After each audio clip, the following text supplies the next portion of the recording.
ဝမှာဘုံကံတောက်ပါခြင်းရင်အတွေးတွေကိုဂရုစိုက်ပါအကြောင်းအရာတစ်ခုကိုမကောင်းတဲ့ဘက်ကတွေးမိလိုက်တာနဲ့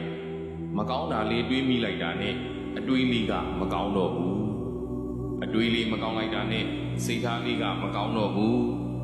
စိတ်ထားလေးမကောင်းလိုက်တာနဲ့ကိုယ့်ရဲ့ဘုံကံတွေဟာမှိန်ဆင်းသွားတတ်ပါတယ်အတွေးမမှန်စိတ်ထားမမှန်ရင်တော့ဘုံကံတွေမှိန်ပြီး